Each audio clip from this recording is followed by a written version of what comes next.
Perkenalkan, nama saya Thierry Silwam sama Ken Samisi dengan NIM 22704088 dari jurusan Ilmu Kesehatan Masyarakat.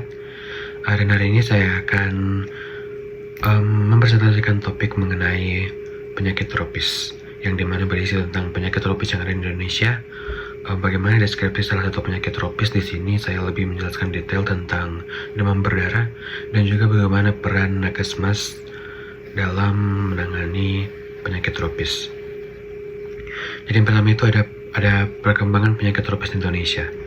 Nah, penyakit tropis ini masih menjadi salah satu masalah utama kesehatan di Indonesia yang dipengaruhi oleh iklim tropis, kondisi lingkungan, dan juga faktor sosial.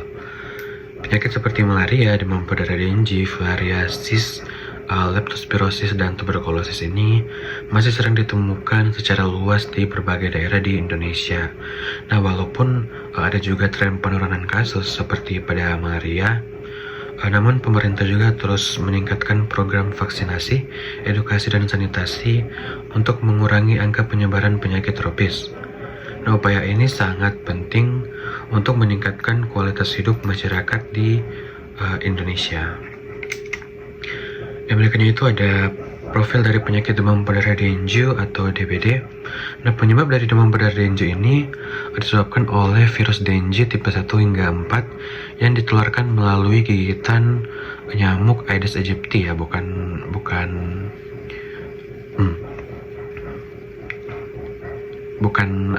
Aedes lupa.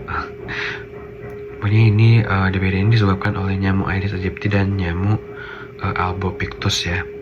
Nah, gejalanya yang dialami penderita DBD ini, yang pertama itu tentunya ada demam yang sangat tinggi yang melebihi 39 derajat Celcius secara tiba-tiba, sakit kepala dan nyeri otot atau sendi, rom kulit dan pendarahan ringan seperti mimisan, dan juga kasus beratnya dapat menyebabkan syok atau dengue shock syndrome.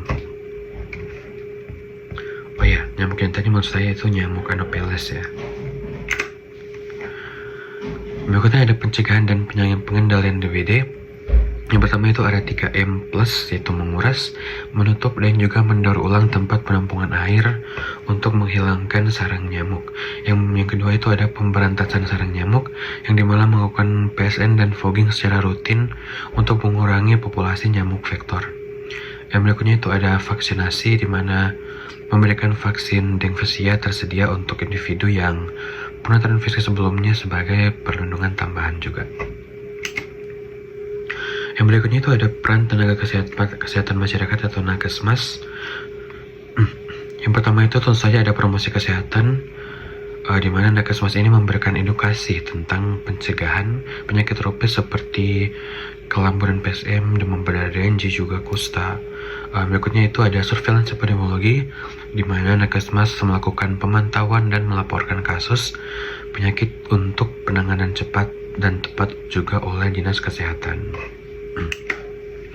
Yang berikutnya itu ada intervensi dan pemberdayaan Nakesmas. Yang pertama itu ada intervensi langsung, di mana distribusi obat-obatan seperti obat cacing ikut serta dalam imunisasi untuk penyakit tropis. Yang berikutnya itu ada pemberdayaan masyarakat, di mana pelatihan kader kesehatan desa untuk deteksi dini dan pemberdayaan sanitasi lingkungan masyarakat. Yang berikutnya itu ada strategi nasional untuk pengendalian penyakit tropis. Yang pertama itu vaksinasi tentu saja ya, di mana memberikan vaksinasi sebagai perlindungan efektif terhadap beberapa penyakit tropis. Yang kedua itu ada peningkatan sanitasi, yang dimana melakukan perbaikan fasilitas air bersih dan pengelolaan limbah untuk menurunkan risiko penyakit. Yang ketiga itu tentu saja ada edukasi masyarakat, di mana peningkatan kesadaran masyarakat melalui kampanye dan pelatihan pencegahan penyakit. Yang berikutnya itu ada penguatan surveillance, yang dimana pemantauan kasus secara aktif untuk respon cepat dan juga terkoordinasi. Baik, terima kasih. Mungkin sekian dulu dari saya. Saya Thierry Hamisi, izin pamit. Terima kasih.